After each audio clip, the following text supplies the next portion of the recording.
En esta sesión vamos a hablar de una cuestión muy importante que tiene que ver con la novela de Rómulo Gallegos, Doña Bárbara. Hace tiempo que hemos iniciado una serie de vídeos destinados a explicar casi capítulo a capítulo lo que es esta novela. Y tras un intermezzo o un intersticio, vamos a continuar con la explicación de esta novela y vamos a continuar donde lo dejamos la última vez, es decir, en el principio de la tercera parte. Aquí vamos a referirnos a dos capítulos específicos, a los capítulos 1 y 2 de la tercera parte, sucesivamente titulados El espanto de la sabana y Las tolvaneras. Pongo en antecedentes a los lectores que quizás, o a los oyentes que quizás no hayan visto la serie anterior de vídeos destinados a la interpretación de esta novela, que Doña Bárbara, de Rómulo Gallegos, se publica en 1929. En el año de la crisis financiera, del crack de la bolsa neoyorquina, se publica esta novela. 3 años después de la publicación de Tirano Banderas, de Valle Inclán, que se publica en 1926. Y cabe recordar que su autor, Rómulo Gallegos, que fue en su momento presidente de Venezuela, nació en el año de la publicación de La Regenta, 1884, y murió en 1969. Murió cuando yo tenía 2 años de edad, quiero decir, todavía coincidimos en el tiempo. Como verán, yo tomo siempre como referencia, como mojón en la interpretación cronológica de la historia, los hechos literarios. 1884 es el año en el que se publica, insisto, la primera parte de La Regenta, en el que se publica esta novela, La Regenta de Clarín, y es el año de nacimiento de Rómulo Gallegos, que, como digo, publica su novela principal, Doña Bárbara, en 1929. Esta novela, Doña Bárbara, de la que aquí vamos a hablar en estos 2 capítulos, El espanto de la sabana y Las tolvaneras, es una novela en la que su autor, de alguna manera, trata de presentar un proyecto nacional para su país, un proyecto nacional para Venezuela, uno más de tantos como se han querido establecer desde que en 1821, como consecuencia de las actividades de Bolívar, pues Hispanoamérica quedara fragmentada y se convirtiera en lo que actualmente hoy es, entre otras cosas, una zona geográfica para que los Estados Unidos hagan todo tipo de experimentos políticos, geopolíticos y financieros. Pero Rómulo Gallegos, con esta novela, de alguna forma trata de construir, de constituir, de configurar un himno literario a Venezuela. De hecho, Doña Bárbara, en cierta medida, es un himno literario al proyecto nacional de Venezuela. En esta novela, naturalmente, cualquier lector puede observar las características propias del regionalismo hispanoamericano que se desarrolla de forma muy específica con una serie de componentes que se dan en Venezuela, en lo que es la geografía venezolana y lo que va a ser, con el paso del tiempo, la historia de este país, la historia de Venezuela. ¿Qué destaca aquí? Sobre todo destaca la figura del llanero, el llanero como símbolo nacional que adquiere un protagonismo en esta obra literaria enormemente específico, tanto como personaje colectivo, como figura literaria particularmente singularizada en esta novela. Aquí vamos a ver, en este capítulo 1 de la tercera parte, en El espanto de la sabana, un prototipo, un personaje muy específico que tiene, por supuesto, que ver con el llanero y con las actividades del cuidado de ganado y del robo de ganado ajeno. Esto lo vamos a ver inmediatamente. Claro, aquí ya si hablamos del robo, hablamos de una serie de prácticas ilegales, lo que se llamaba, no sé si se sigue llamando todavía o no en Venezuela, eso los oyentes venezolanos me lo dirán, abigeato, es decir, el robo de ganado ajeno, el robar el ganado de los vecinos o de otros latifundios era practicar el abigeato. Entonces, en esta obra, donde lo que se plantea es una oposición entre la civilización y la barbarie, siguiendo la línea de Sarmiento en Argentina, a propósito de su obra Facundo, a mi juicio, la oposición, la dialéctica entre civilización y barbarie es el motor de la historia. Hay personas que consideran que el motor de la historia es la lucha de clases entre pobres y ricos, entre burgueses y proletarios. Otros que consideran que el motor de la historia es el enfrentamiento entre los estados, un Estado que se articula como imperio y que lucha contra otros estados, contra otros imperios. En realidad pueden señalarse muchos núcleos de enfrentamiento dialéctico como motores de la historia, pero en todos ellos se observará que hay una constante, que es la lucha entre la civilización y la barbarie. Ahora bien, ni todo lo que se inscribe dentro de la civilización tiene siempre un comportamiento civilizado, ni todo lo que se inscribe dentro de la barbarie es al 100% una barbarie. Quiero decir, hay movimientos civilizatorios que implican acciones bárbaras y comportamientos incompatibles con la civilización, la verdad, y hay movimientos bárbaros que tienen una serie de valores y de costumbres que son a veces más civilizados que las propias civilizaciones que se denominan a sí mismas civilizadas. Pero sea como fuere, hay organizaciones humanas que ejercen, digamos, un comportamiento más civilizado que otras, y ese enfrentamiento entre la civilización y la barbarie es desde luego uno de los motores clave de la historia. En esta novela, Doña Bárbara, como se indica desde su propio título, Doña Bárbara, el título es el nombre de la mujer protagonista, y ese título ya funciona como una completa hipotiposis, es decir, como una denominación que sintéticamente, en apenas un solo término, una sola expresión, bárbara, designa sobre todo el comportamiento propio de la barbarie, es decir, que una mujer se comporta bárbaramente, haciendo honor a su nombre, es el omen nomen, es decir, alguien que, insisto, con su nomenclatura propia, con su onomástica, refleja como hipotiposis la síntesis de su comportamiento. Doña Bárbara es un auténtico monstruo, es un auténtico monstruo y se opone a la civilización que representa Santos Luzardo. Santos Luzardo, que es el protagonista que vuelve. Aquí se representa claramente el mito de alguien que vuelve, alguien que viene con el propósito de establecer un orden, de establecer una civilización. Naturalmente, cuando llega alguien con el propósito de establecer una civilización, siempre hay que desautorizarlo, hay que decir que esa civilización corrompe, y aquí nos apoyamos en Rousseau. Hay que decir que esa civilización, si trae el progreso, destruye, y aquí nos apoyamos en Heidegger, al considerar que la técnica y el desarrollo de las técnicas y de las ciencias pueden destruir aquellos valores de nuestra civilización que pretendemos preservar. Quiero decir que ustedes van a encontrar siempre razones y argumentos para justificar lo que quieran, y en eso consiste la labor de mucha gente que no hace nada en la vida más que comentar, hablar, pero no producir. De manera que crear opinión es un trabajo, es una actividad muy propia de nuestro tiempo y del mundo moderno cuando hay tantos publicistas sin trabajo, es decir, gente que se dedica a ejercer la publicidad sin saber lo que es realmente trabajar en el ámbito de los publicistas. Sería lo que podríamos llamar casi una competencia desleal, ¿no? Hacen publicidad sin ser profesionales de ello y naturalmente adulteran el valor de la profesión. Tantos comentaristas en redes sociales que se dedican a publicitar lo que ni siquiera conocen, pero bueno, eso es un trabajo que forma parte de ellos.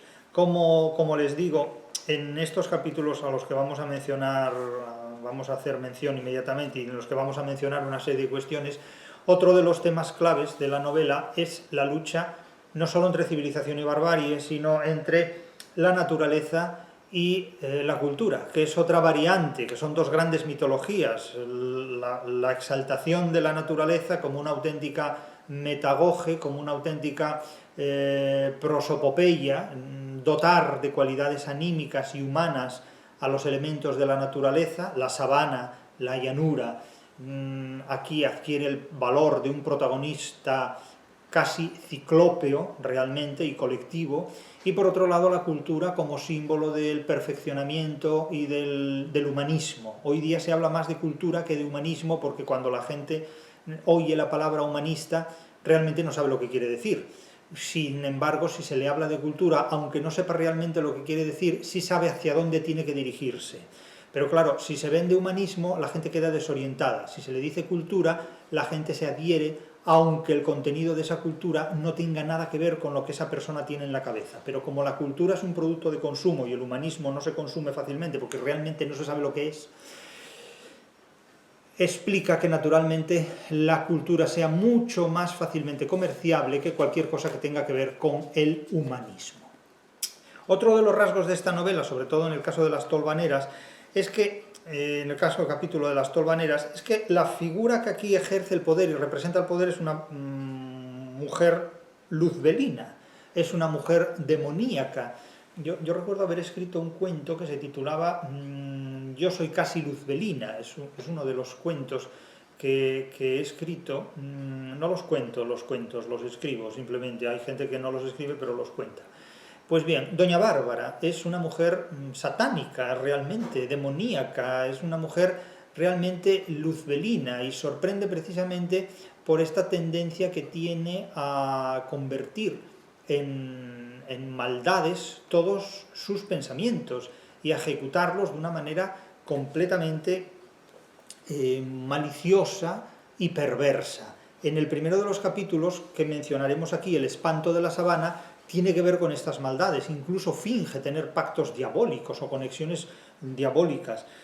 En la biografía de esta persona se mezclan dos cuestiones. Por un lado, el trauma de las violaciones a las que fue sometida durante su casi infancia y adolescencia, y por otro lado, los deseos de venganza contra el varón, de tal manera que esto le induce a usurpar, digamos, papeles masculinos y a ejercerlos en contra de determinadas formas de poder que puedan cuestionar el suyo propio.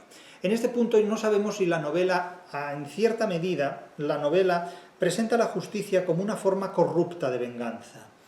Es una pregunta que se puede dejar en el aire y que naturalmente, como erotema que es, porque esto no es una pregunta que tenga una respuesta específica, un erotema es una pregunta que cada persona puede responder como quiera o como estime conveniente porque no tiene una respuesta científica, no tiene una respuesta exacta. La pregunta es, ¿la justicia es una forma corrupta de venganza? Claro, es lo que podemos preguntarnos después de leer capítulos como los que vamos a exponer a continuación, porque tal vez ese sea uno de los mensajes que se pueden extraer de la novela. Cabe recordar también que la hija de Doña Bárbara, Marisela, protagonista de este segundo capítulo, Las tolvaneras, al que nos vamos a referir, yo simplemente les pongo ahora en antecedentes de aquello de lo que vamos a hablar en estos próximos capítulos. Marisela es una chiquilla que crece en un estado completamente de barbarie, en un estado de abandono absoluto, no reconocida por su propia madre, repudiada inmediatamente por su propia madre después de haberla parido, del mismo modo que su padre, que acaba convertido en un auténtico pelele alcoholizado, que alimenta la leyenda de Doña Bárbara como destructora de hombres, como mujer fatal, como embrujadora de hombres que se aprovecha de ellos, se queda con su dinero, pero uno tras otro, sistemáticamente, o sea, no es el caso de uno solo, devoradora de hombres. Y luego uno observa que realmente los hombres que se ha devorado han sido 2 o 3 que no valían absolutamente para nada, dicho sea de paso. Es decir, que Doña Bárbara en realidad no se ha enfrentado nunca a ningún hombre verdaderamente valioso, y cuando se enfrenta a un hombre verdaderamente valioso como es Santos Luzardo, no puede con él, y además es ella la que se enamora perdidísimamente de él, y no él de ella, con lo cual es una desmitificación de este tipo de figuras la que ofrece la propia novela, que no da lugar a dudas. El problema que ocasiona la literatura a muchos lectores es que los lectores leen las obras literarias cuando no tienen mucha preparación, leen las obras literarias los lectores cuando no tienen mucha preparación en un sentido literal.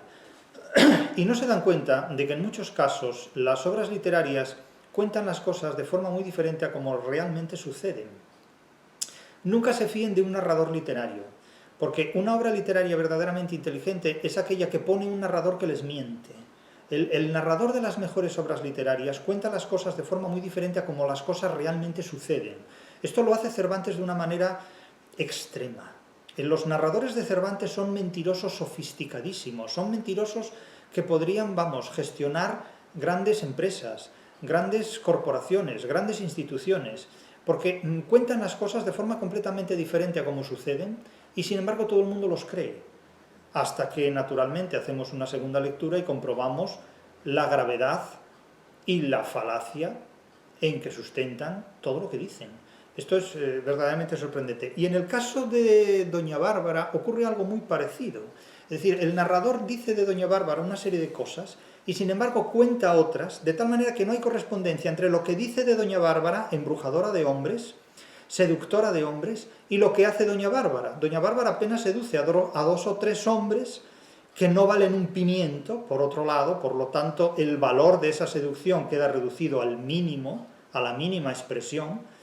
Seduce a hombres que son borrachos, débiles mentales, avariciosos, pero cuando se encuentra con un tío, como Dios manda, por decirlo llanamente, no puede con él. Es decir, el poder de seducción de Doña Bárbara termina donde empieza la inteligencia de un hombre. Entonces, claro, ¿cuál es el poder de seducción de una persona que no es capaz de seducir a otra persona que es inteligente? Pues muy poco.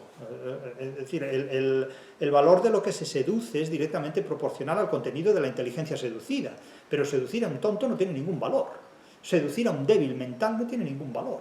Y eso es lo que le ocurre básicamente a Doña Bárbara. Entonces, claro, el éxito de la seducción cuánticamente puede depender del número de tontos a los que se seduce, pero el valor de la seducción depende de una única y sola persona valiosa a la que se seduce, que descarta, evidentemente, por esa razón, por su valor específico, a todas las demás. Es que la seducción es una cuestión de cantidad, desde el punto de vista de los criterios que yo manejo aquí, cada cual tendrá el suyo, sino que la seducción es una cuestión de calidad. Es decir, me interesa una persona porque tiene unos valores específicos que son los que verdaderamente comprometen la vida propia.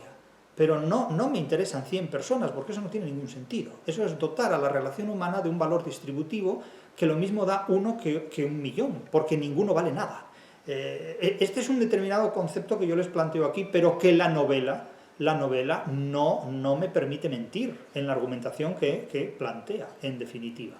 Luego, por otro lado, claro, no podemos negar que tanto en El espanto de la sabana como en Las tolvaneras, la propia novela lo que presenta es un enfrentamiento entre el mito y el símbolo para hacer constantemente referencia a hechos reales, de tal manera que, como hemos dicho tantísimas veces, la ficción tiene como objetivo poner el dedo en la llaga de la realidad, porque todo lo que la ficción presenta, en definitiva, en términos simbólicos o en términos míticos, apela a situaciones que afectan a la justicia, a la política y a la sociedad.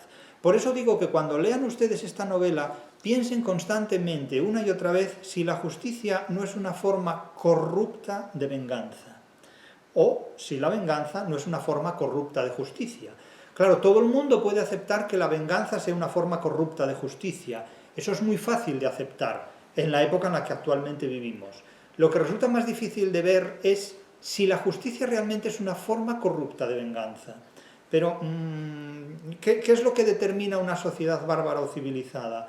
¿La descomposición de las instituciones civilizatorias o el uso bárbaro precisamente de estas instituciones que, en lugar de salvaguardar la civilización, la degeneran? Pues es una cuestión que habrá que ver. Sí es cierto que el llano y la llanura constituyen un espacio completamente simbólico de referentes políticos reales sobre los que se mueven estos personajes, y sí es cierto que todo está determinado por un mito literario muy recurrente, que es la vuelta de alguien, la llegada de alguien o el regreso de alguien que trata de imponer una civilización. Cuando alguien que llega de lejos, que viene de fuera para imponer una civilización, un montón de reacciones bárbaras se acometen contra él. Nuestra época y nuestra sociedad, la occidental, que a pesar de lo mucho que se quiere a sí misma, tiene cada día más rasgos propios de la barbarie que de la civilización, tiende a mostrar una extraordinaria nostalgia por la barbarie en el seno mismo de la civilización y a incorporar a su forma de vida civilizada, que costó siglos construir, una serie de formas de comportamiento que tienen que ver más con el mundo bárbaro que con la vida civilizada en la que nos encontramos. El fracaso de las leyes, el deterioro de las costumbres, legítimamente organizadas en ordenamientos jurídicos, la preservación de estructuras políticas como el Estado, que caen en manos de un mercado salvaje que no tiene miramientos con nadie, una idea de solidaridad que es más falsa y más embustera que el narrador del Quijote.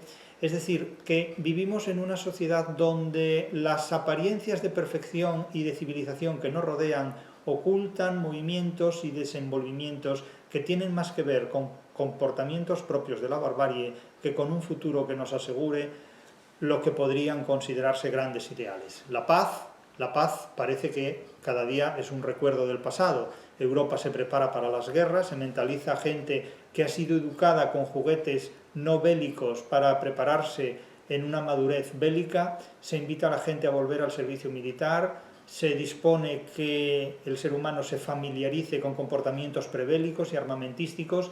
Esto suena a cosa muy fea. Y habrá una generación que, educada entre algodones, se va a ver en la trinchera. Pero eso ya no depende de nosotros. El caso es que aquí, más que vivir en una época donde nos visitan héroes portadores de civilización, parece que nos visitan mensajeros portadores de barbarie. Porque cuando la guerra se anuncia, a mí que no me digan que la guerra es un movimiento civilizatorio, porque no me lo creo, directamente no me lo creo. La guerra es el punto y final de una civilización que necesita un acto de barbarie para purificarse o para reiniciarse y dar lugar a otro tipo de sociedad, porque civilmente no ha logrado hacer la digestión histórica que debería haber hecho. La guerra es un vómito en el organismo, en definitiva. Cuando la solución está en la guerra, quiere decir que las civilizaciones están agotadas para provocar dentro de los propios cauces civilizatorios una solución que permita superar crisis. Las guerras se dan en callejones sin salida y con frecuencia, no digo siempre, con frecuencia suelen estar muy bien teledirigidas, suelen estar financieramente muy bien teledirigidas. Pero eso será una cuestión a la que tendrá que enfrentarse una generación que probablemente ya ha nacido en este siglo XXI. Pero bien. Más cuestiones que tengan que ver con esta novela, para rebobinar algunas características de las que hemos hablado antes, y aquí digo que nos vamos a limitar inicialmente en esta tercera parte de los vídeos sobre Doña Bárbara a los capítulos 1 y 2 de la tercera etapa de la novela. Claro, ¿se puede plantear esta novela como una alegoría del Estado venezolano? Sí, como una alegoría del Estado venezolano, incluso yo diría más, como una alegoría del motor de la historia, porque aquí la alegoría es el conflicto entre la civilización y la barbarie, entre Doña Bárbara y Santos Luzardo, entre una mujer que representa la monstruosidad de lo bárbaro y un hombre que parece un patiquín inicialmente, que parece un afeminado incluso, y que representa la sensatez, el orden y el equilibrio. La novela invierte los valores, porque esperaríamos que el bárbaro fuera el hombre y la civilizada fuera la mujer, pero no, Rómulo Gallegos lo hace al contrario, presenta insólitamente una mujer monstruosa, realmente monstruosa y feral, absolutamente monstruosa y feral, agresiva, terriblemente agresiva y maligna, de un narcisismo maligno horrible y absolutamente estéril en todos los sentidos, que acaba con su propia vida, que destruye absolutamente todo lo que toca, como un rey Midas narcisista y maligno, y un hombre que representa en ese punto, sin ser en absoluto machista, porque es el único hombre que no es machista en la novela, curiosamente, porque la novela destila machismo por todas partes, es más machista Doña Bárbara que Santos Luzardo, por ser más bárbara precisamente, y el contrapunto entre estos dos personajes que representan, insisto, una alegoría no solo de Venezuela, sino de toda la civilización occidental y de todas las luchas históricas habidas y por haber entre lo civilizado y lo bárbaro, representa el núcleo cordial de la novela, es decir, el corazón nuclear de la novela. La novela critica también el caudillismo y el atraso al que induce el caudillismo. La novela lo que plantea es una sociedad sin Estado y un mercado reducido simplemente a la avaricia de un caudillo, que en este caso es Doña Bárbara. Doña Bárbara no cuenta el dinero porque tiene tanto que no lo puede contar, lo mide. Doña Bárbara mete o guarda el dinero en tinajas y mide la longitud que ocupan todas esas tinajas de doblones de oro, de tal forma que no pierde el tiempo contando dinero, simplemente lo mide, lo guarda, crea macizos de dinero. Es un dinero que no está en circulación, es un dinero que no activa el mercado, es un dinero improductivo, es un dinero que ya las leyes del mercado condenaban desde los tiempos medievales, porque en realidad genera una inflación, porque retira dinero de la circulación y no lo invierte absolutamente en nada. Es decir, es una avaricia absoluta. Es una barbarie financiera, en definitiva. La acumulación del dinero, porque el dinero no se tiene, el dinero se gestiona. El dinero no se gasta, se invierte, dirán algunos. Pues en el caso de esta mujer, ella acumula tal cantidad de dinero que ni siquiera lo puede contar, lo tiene que medir, lo mide por metros cúbicos de almacenamiento. Imagínense ustedes en la ridiculez. Entonces aquí hay una enorme crítica al caudillismo, advirtiendo que las sociedades no articuladas estatalmente, las sociedades sin Estado, son sociedades destinadas al fracaso. Y eso es lo que se sugiere de Hispanoamérica desde la supuesta independencia de Bolívar de 1821. Y se habla también de la utopía del progreso. ¿Hacia dónde progresar en términos que no sean utópicos? Porque claro, cuando se nos llena la boca de paz, de libertad, de igualdad, de fraternidad y de todas estas cuestiones y de democracia y de todo lo que queramos, hay que plantearse en qué se articula todo eso, en qué se fundamenta la paz, en qué se fundamenta la democracia, cuál es el ordenamiento jurídico de un Estado e incluso cuál es el ordenamiento jurídico de un mercado, es decir, qué leyes regulan el mercado, porque las leyes del mercado tienen que ser respetadas por todos. Si las normas del mercado no se respetan, el mercado se destruye. Es la tesis de Paolo Prodi en su libro sobre el hurto en la historia del comercio. Prodi considera que los enemigos del comercio no son los que lo prohíben, para escotado los comunistas, sino que los enemigos del comercio son aquellos que lo adulteran al ejercerlo de manera fraudulenta, al ejercerlo contraviniendo las propias leyes inmanentes del mercado. Leyes inmanentes que, según Paolo Prodi, deben estar de alguna manera registradas en un derecho mercantil, compartido por los diferentes practicantes del comercio, es decir, compartido por los mercaderes, por los comerciantes, en definitiva. Quiere decirse con todo esto que esta novela tiene un alcance muy superior al que tal vez podríamos imaginar en un sentido simple. No se trata solamente de una novela hispanoamericana común, se trata de una novela que pone el dedo en la llaga de uno de los motores claves de la historia, la civilización y la barbarie, tomando como referencia un país tan importante y que sigue siendo hoy tan importante como es Venezuela. Naturalmente el paisaje adquiere un protagonismo específico, el paisaje es un contenido y un continente de todo lo demás. Los diálogos populares entre los personajes son únicos, verdaderamente únicos. Yo no sé si hoy día los venezolanos leyendo esta novela se reconocen a sí mismos en muchos aspectos. La estructura narrativa es de un enorme equilibrio entre el romanticismo, el simbolismo y el realismo. Es una madurada combinación de estos tres elementos: realismo crítico, simbolismo literario y romanticismo casi melodramático, porque de hecho la novela es una historia de amor a tres bandas, entre una madre que se enamora de un hombre y un hombre que se enamora de la hija de esa madre, y la hija que también se enamora de ese hombre, y la madre casi se los carga a los dos, con tiros de bala, de pistola, pero no adelantemos acontecimientos. Quiere decir que puede ser un perfecto novelón de sobremesa, puede ser un perfecto novelón de sobremesa, una telenovela, un telenovelón de sobremesa, pero no se queda ahí solamente, va mucho más allá, realmente va mucho más allá. Luego, no perder el tiempo con lecturas contemporáneas tipo a la ecocrítica y demás, porque eso son invenciones absolutamente estadounidenses para destruir las posibilidades de interpretación literaria en las nuevas generaciones. La ecocrítica es una tendencia que se impone para impedir que las nuevas generaciones académicas dispongan de inteligencia adecuada para interpretar lo que es la literatura. Simplemente yo con este tipo de cosas no pierdo el tiempo. Si alguien quiere perder el tiempo, que se dedique a ellas. Vamos ya directamente a estos capítulos, tras esta introducción muy general con objeto de recuperar la inercia para afrontar la tercera y última parte de Doña Bárbara. El espanto de la sabana, capítulo 1 de la tercera parte de la novela. Fíjense, hay un personaje que se llama Melquíades, que es un personaje siniestro, es lo que llamaríamos un personaje nihilista o siniestro, que se cree brujo. De hecho tiene un apodo, el embrujador, porque él considera que tiene poderes metafísicos o brujeriles. Bueno, él no sabe lo que es metafísica, pero la practica aunque no lo sepa. Brujeriles para poder robar el ganado a otras fincas colindantes a las de doña Bárbara y llevar grandes manadas de reses, de caballos, a las fincas, a los dominios de doña Bárbara. Lo hace por la noche espantando los caballos y a eso lo llama embrujar a las reses, simplemente. Es una cosa ridícula completamente, pero el tipo lo cree así. Pero fíjese cómo se define a este señor.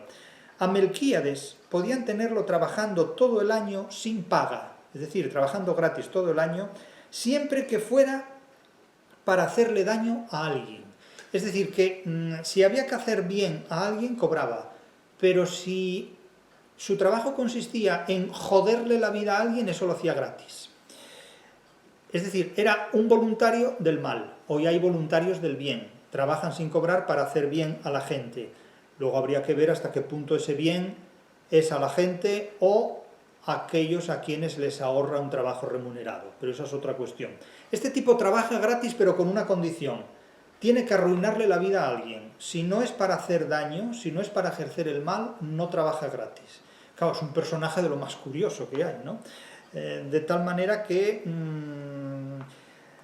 Pero en cualquier otra actividad, dice el narrador, por bien recompensada que fuese, se aburría muy pronto. Es decir, lo que le provocaba el estímulo del liderazgo, como dirían en alguna red social de profesionales, es arruinarle la vida a alguien. Lo más inocente de las ocupaciones a las que lo destinaba doña Bárbara era la de trasnochar caballos, es decir, robar manadas de caballos, yeguadas reses masivamente durante la noche. Estaban en una determinada zona y los espantaba para que fueran hacia otra zona. Ese era su trabajo y eso le divertía muchísimo, ¿no? Era una criatura completamente lisbelina. Y recibe la indicación en un momento dado de uno de los mayordomos de doña Bárbara, que está además en una relación sentimental con doña Bárbara.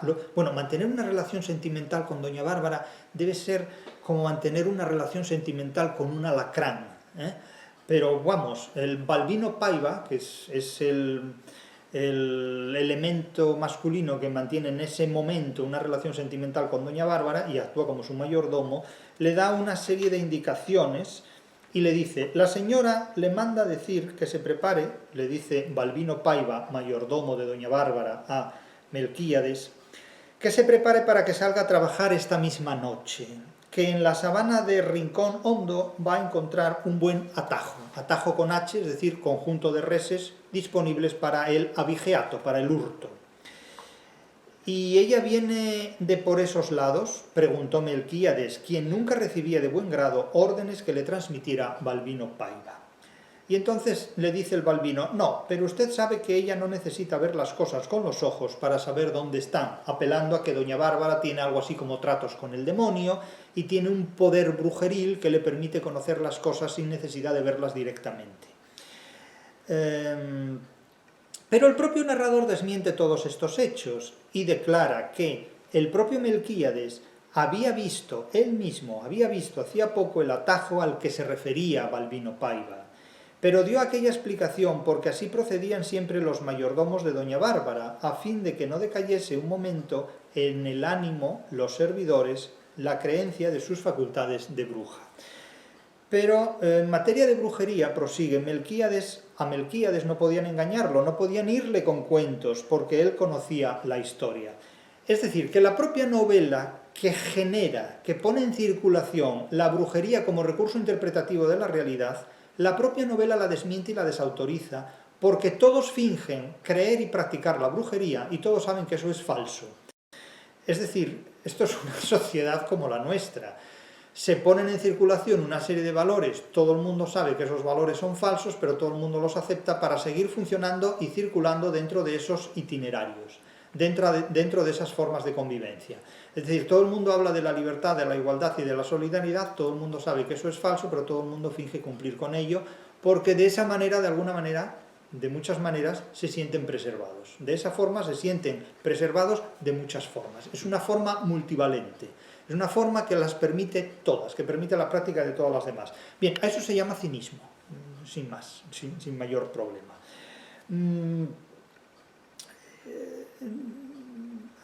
Bueno, dice aquí, en materia de brujería, Melquíades no podían irle con cuentos porque él las conocía todas. Balbino Paiva, en cambio, podía ser todo menos eso, pues no pensaba sino en sacar provecho y era traidor por naturaleza. Era traidor por naturaleza, otra clase de hombres por los cuales Melquíades sentía el más profundo desprecio. Es decir, que Melquíades, que era malo por naturaleza, sentía una profunda admiración por los que no eran Judas, por los que no eran traidores. Pero Balbino Paiva, que era malo por naturaleza, era aún más traidor que malo. Es decir, era más Judas que demonio, para que nos entendamos, ¿no? Era malvado por muchas razones, pero sobre todo era un traidor, era un auténtico traidor, era un individuo que traicionaba prácticamente a todos aquellos con los que trataba. De tal manera que el propio Melquíades, en una demorada descripción que el narrador hace en este capítulo de la sabana y de la vida en los llanos, se dirige hacia donde está ese atajo de caballos, inmenso, por otro lado, y los desplaza hacia otra parte. Y se alejó por la sabana medio casco, como andaba siempre su caballo, acostumbrado a llevar encima la calma trágica de aquel hombre. Este no es el jinete lorquiano que nunca llega a Córdoba, este va con mucha calma, con mucha parsimonia, que nunca se alteraba ni se apresuraba por nada, como decimos en Asturias, sin apurarse y sin apararse. Es decir, sin prisas y sin pausas, si lo quieren más de otra manera. Así era este señor, que recuerda muchos aspectos al primitivo, al personaje primitivo, que es también otra hipotiposis de los Pazos de Ulloa de Emilia Pardo Bazán. Es otro personaje que no se inmutaba nunca, primitivo, que parecía todo él hecho de bronce, dice doña Emilia Pardo Bazán en funciones de narradora de Los Pazos de Ulloa, una novela que presenta muchísimas analogías, porque también muestra la lucha entre la civilización y barbarie, pero esta vez en el seno de Galicia, mismamente de la Galicia decimonónica, con Doña Bárbara de Rómulo Gallegos. El caso es que este capítulo describe, pueden leerlo ustedes, no les voy a entretener en este punto, cómo Melquíades, creyendo en sus poderes brujeriles, pero teniendo que hacerlo todo analógicamente y no digitalmente, desde luego, teniendo que trabajarse muy bien la manada, logra llevar ese conjunto de caballos, inmenso conjunto de caballos, a la finca que ya es jurisdicción de Doña Bárbara. Pero se le escapa el semental, se le escapa el caballo que es el guía de la manada, y parece que ese caballo mira en lontananza de lejos al propio brujeador, a Melquíades, como advirtiéndole de que esto no va a quedar así, que le ha robado toda su yeguada, pero que ese caballo que tiene por nombre, además, aquí figura el nombre, Cabos Negros se llama ese caballo, Cabos Negros, es el semental de la manada, es el caballo líder, por así decirlo, no se ha dejado engañar. Y lo dice el narrador. Era la primera vez que el brujeador, Melquíades, era engañado por un caballo, y como esto le pareciese de mal augurio, fue a referírselo a doña Bárbara. Es decir, le dijo, mire, esto no me ha salido muy bien, ha habido un caballo, el famoso caballo Cabos Negros, que no me ha hecho caso, es decir, le he podido robar la yeguada, toda la manada, pero él no ha entrado en el acto donde yo quería haberlo metido. Es lo que le viene a decir. El caballo, digamos, padrino, el padrón, por así decirle, no entra por el aro, no entra por el aro. Ella también lo interpretó, doña Bárbara interpretó este hecho como un hecho de mal agüero. Las cosas vuelven al lugar de donde salieron, había dicho el socio. El socio es el nombre que doña Bárbara le da a un numen, a un ente identificado con el demonio con el que supuestamente doña Bárbara tiene tratos. O sea, imagínense ustedes el grado de nulidad racional que hay aquí y cómo estos personajes malvados que representan la barbarie se identifican con formas de comportamiento completamente incompatibles con el racionalismo humano propio de una civilización. Ahora, piensen ustedes cómo se comporta una civilización que adopta este tipo de comportamientos propios de la barbarie.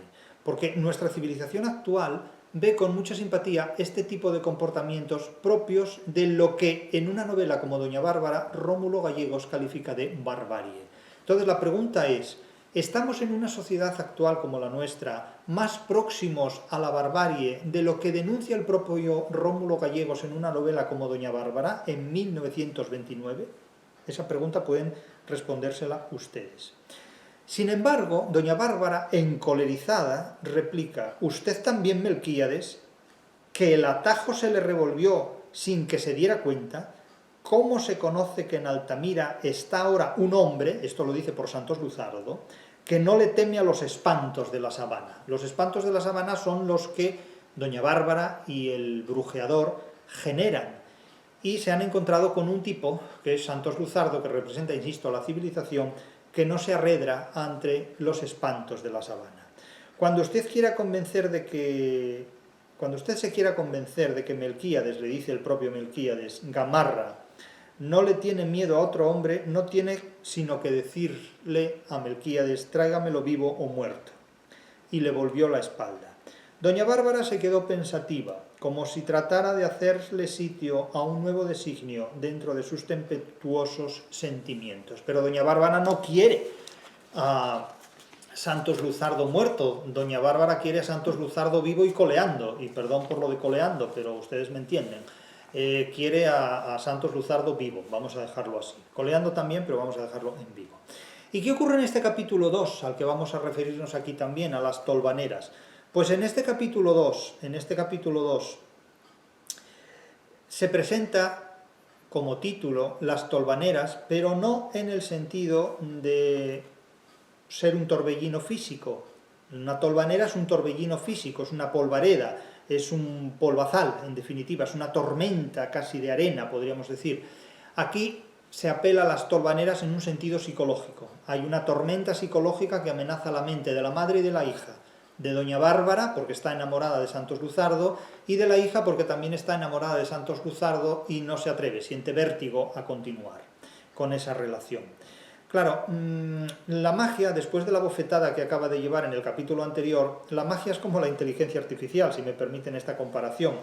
Hay personas que se dejan intimidar o impresionar por la magia, del mismo modo que hay personas que se dejan impresionar o intimidar por la inteligencia artificial. Naturalmente no son las mismas personas. Quien se deja intimidar o impresionar por la brujería, por la magia, no son las mismas personas que se dejan impresionar o intimidar por la inteligencia artificial. Pero el procedimiento de intimidación o de admiración o de impresión es el mismo. Es decir, que la inteligencia propia se sitúa en un contexto inferior al del racionalismo que emite la magia o la brujería, o el racionalismo que les impone la inteligencia artificial. Miren, cuando alguien se admira de lo potente que es la inteligencia artificial, a mi juicio es que tiene poca inteligencia natural, así de simple. Porque la inteligencia artificial no construye nada, sino que reconstruye lo que le dan, a partir de lo que le piden. Y con la magia ocurre exactamente lo mismo. La inteligencia artificial y la magia tienen de hecho mucho que ver para alguien que no comprende ni lo uno ni lo otro. Para alguien que comprende ambas, la inteligencia artificial es un medio de trabajo más, o puede ser un recurso de trabajo más, pero no una solución. Es un recurso, no una solución. Es cierto que determinados recursos pueden ser puntuales soluciones a algunos aspectos, pero no es la solución, no es la piedra filosofal, no es la alquimia, hombre, eso a ver si se enteran algunos. Las tolvaneras representan efectivamente las tormentas psicológicas, el vórtice psicológico, los torbellinos de polvo psicológico en el que se encuentran estas dos mujeres, tanto la madre, doña Bárbara, como la hija, Marisela. Y el problema que supone la relación amorosa en la vida de gentes que neoténicamente inmaduras como son tanto la madre como la hija en materia de amor, pues no saben qué hacer con el amor cuando se encuentran con él, porque claro, el amor no viaja solo, el amor va en un contexto donde aparecen muchos otros elementos del equipaje a veces no deseados, circunstancias sociales, imperativos de todo tipo, diferencias de edad como puede haber entre Santos Luzardo y Marisela, incluso cierta afinidad de parentesco, etcétera, etcétera. Aquí se habla ahora mismo de Marisela y cómo Marisela, que habiendo nacido en un ambiente completamente bárbaro y abandonado, la adopta Santos Luzardo y la incorpora a la civilización. Lo mismo que al padre de Marisela, que había sido maltratado y abandonado por doña Bárbara, y ahora se incorpora a una vida civilizada tratando de superar su adicción al alcohol, pero no lo consigue. En un momento dado, tanto Marisela como su padre deciden abandonar la casa de Luzardo y volver a vivir en una especie de chabola abandonada, en una especie de lozadal, de pecinal, de tremedal, de marjal, diríamos, por abusar de sinónimos, donde entre ellos y los animales no hay ningún tipo de diferencia. Claro, no es lo mismo recrearse en una relación sofisticada con el animal, en el contexto del poshumanismo, de la posmodernidad, diciendo aquí os presento a mi perro, un miembro más de la familia, que realmente convivir con animales, pero convivir con animales de verdad, en el estadio en el que los animales están realmente, no sacar a un animal de su estadio natural para incorporarlo a un salón de té con pastas, sino precisamente ir uno al estadio en el que normalmente pues, los cocodrilos esperan a su presa, los leones pacientemente observan a sus víctimas y los venados acaban en las fauces del primer felino que los pille. Claro, es algo completamente diferente, Lo cierto es que Marisela, inducida por ese determinismo fisiológico que la hace saber conscientemente que es hija de la dañera, así la llaman, de la que causa daños, de la bruja que es su madre, doña Bárbara, decide abandonar la vida civilizada y volver a ese lodazal en el que se encontraba. Rechaza violentamente todo lo que hay de monstruoso en ser hija de la embrujadora de hombres, que para colmo estaba enamorada de aquel a quien ella amaba. Ya todos son conscientes de lo que hay.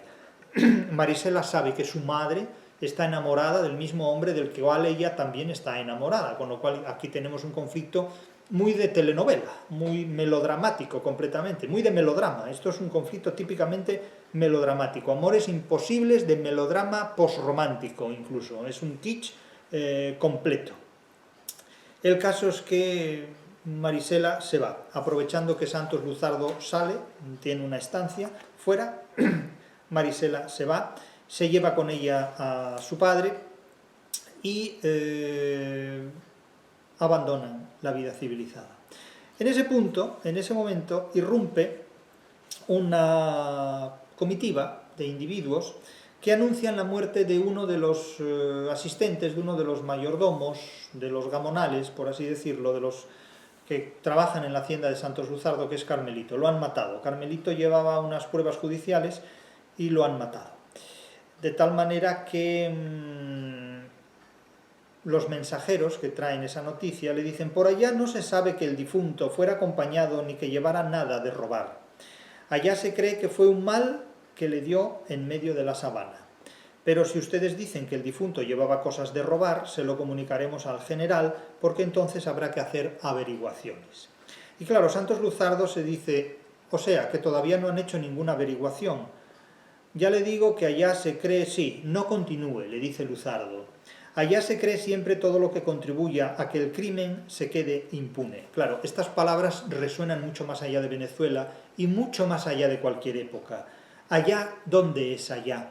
Donde debería haber tribunales de justicia que en realidad lo que hacen es no ejercer la justicia, sino una forma corrupta de venganza. Claro, Santos Luzardo, que ha estudiado Derecho y por lo tanto representa simbólicamente, literariamente, el personaje que trabaja para la justicia, no para ejercer una forma corrupta de venganza, sino la justicia como algo que no es una forma corrupta de venganza, sino que es una restauración equitativa de los hechos, conforme a un derecho. Les dice: sí, allá siempre se cree todo lo que contribuya a que el crimen se quede impune. Pero esta vez no quedará impune. Bueno, esto es el mensaje de la literatura, que es un mensaje desiderativo. Es el mensaje del que desea una solución que la realidad no concede. Y al día siguiente partió para el pueblo, cabecera del distrito. Ya era hora de emprender la lucha para que en el ancho feudo, nótese el concepto político de feudo frente al concepto político de Estado, que no funciona, en que el ancho feudo de la violencia reinase algún día la justicia. En el ancho feudo de la violencia, claro, la época medieval es una época organizada en feudos porque no hay estados. reinase algún día la justicia. Y nótese que en esos feudos la única justicia reinante era la de la Iglesia, que más bien preservaba las libertades injustas de los feudos antes que buscar la justicia equitativa del Estado. Cuando surge el Estado, la Iglesia desconfía enormemente. La Iglesia no ve en el Estado ninguna solución a sus problemas, sino un rival en la consecución de sus objetivos. Y eso sigue siendo hoy todavía un problema, aunque ya no es el Estado el que manda, hoy es el mercado. Y entonces todas las miradas se vuelven al mercado, que es el gestor de los problemas. El mercado es lo que puede complicar o solucionar las cosas, ya no el Estado. El Estado es simplemente un transductor, es un intermediario, nada más.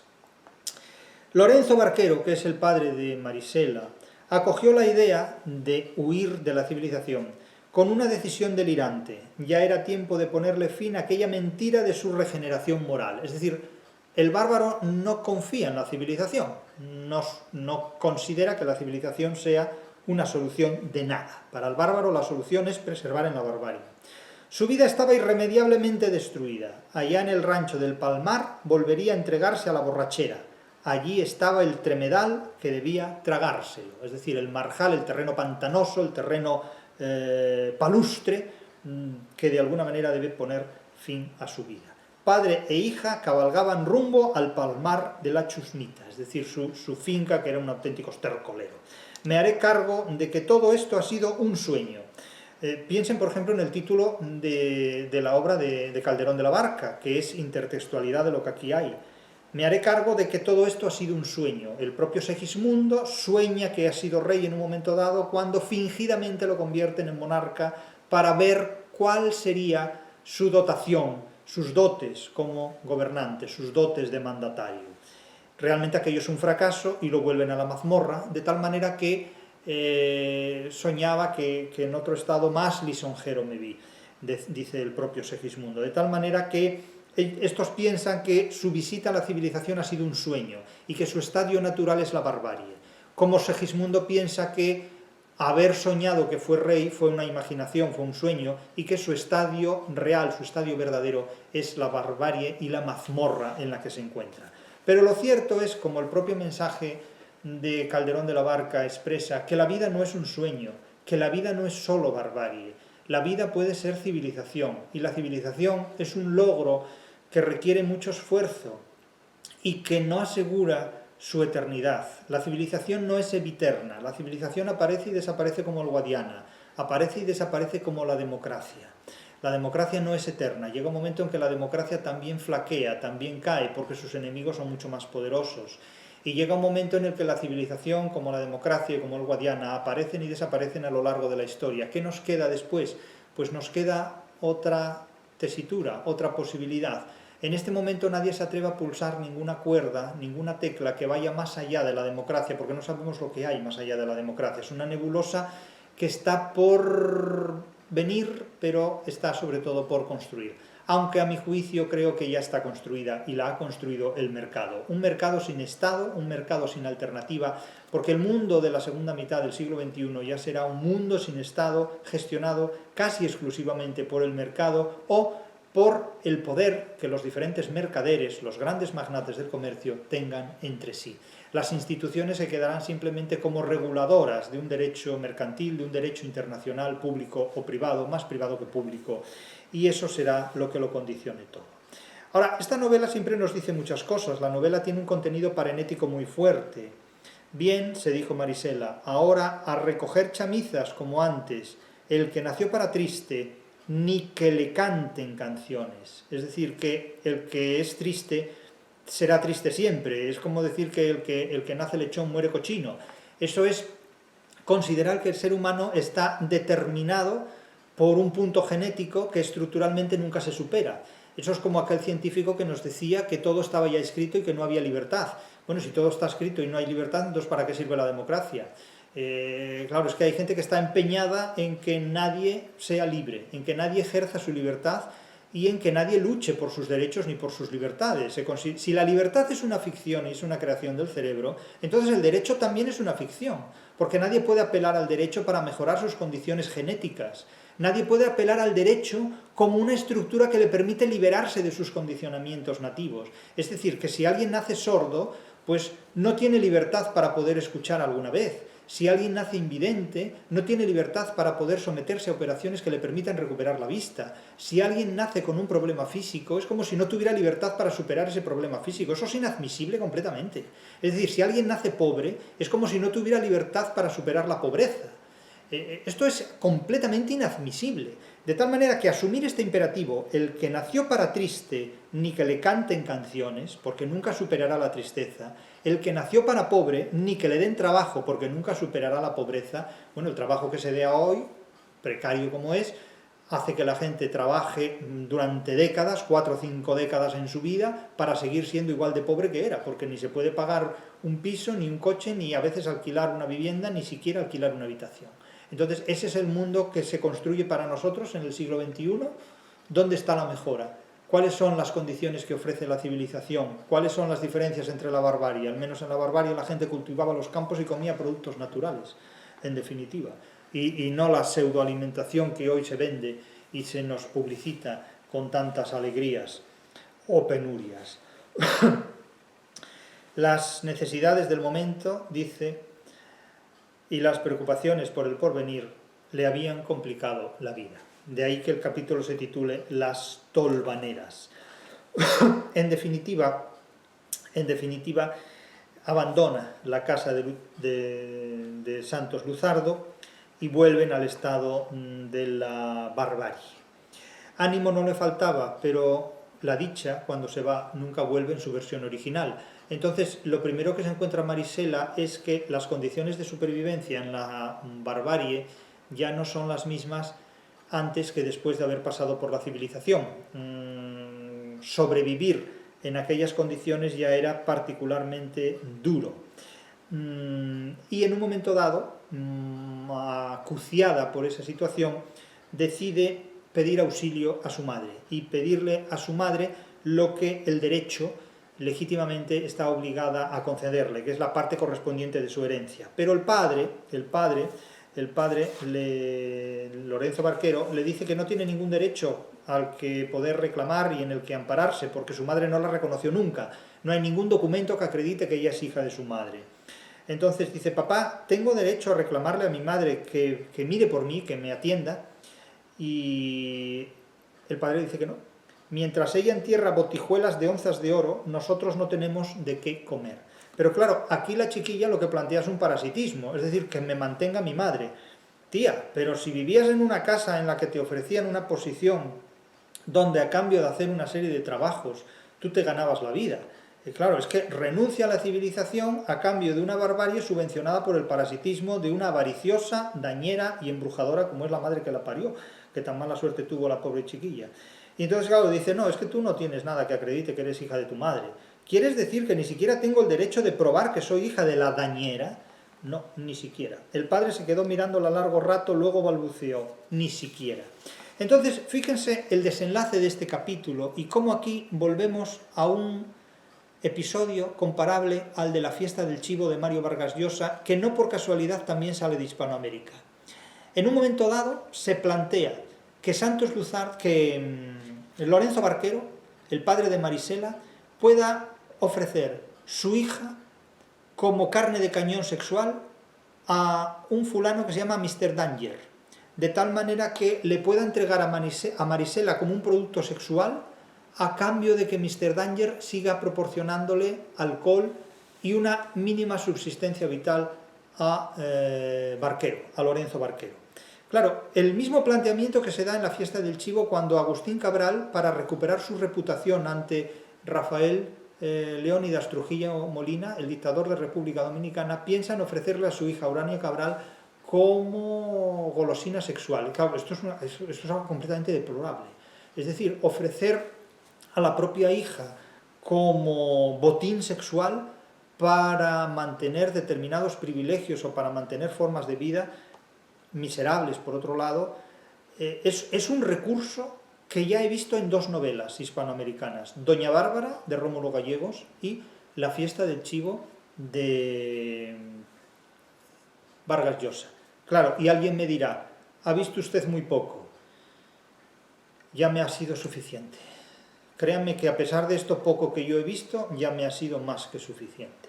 Pero si la vida es así, paren que me bajo realmente. Ya me bajaré cuando la parca lo decida, pero desde luego, el día que me vaya, créanme que les abandonaré a todos sin la menor nostalgia, porque si hay algo mal hecho, es este mundo. Y me dirán, bueno, es que no hay otro mejor. Ya lo sé que no hay otro mejor, pero eso no justifica las maldades del nuestro, en realidad, que quieren que les haga. Pero fíjense cómo termina este capítulo. Pero mientras ella ensillaba la bestia de donde había venido don Lorenzo, este se fue a aplacar la imperiosa necesidad de alcohol, sin pensar que para pagarle a Mr. Danger la bebida que iba a pedirle ya no le quedaba más que su propia hija. Ya las tolvaneras se habían llevado todas las esperanzas. Qué triste es que la vida solo se pueda pagar con un producto sexual que sea tu propia hija.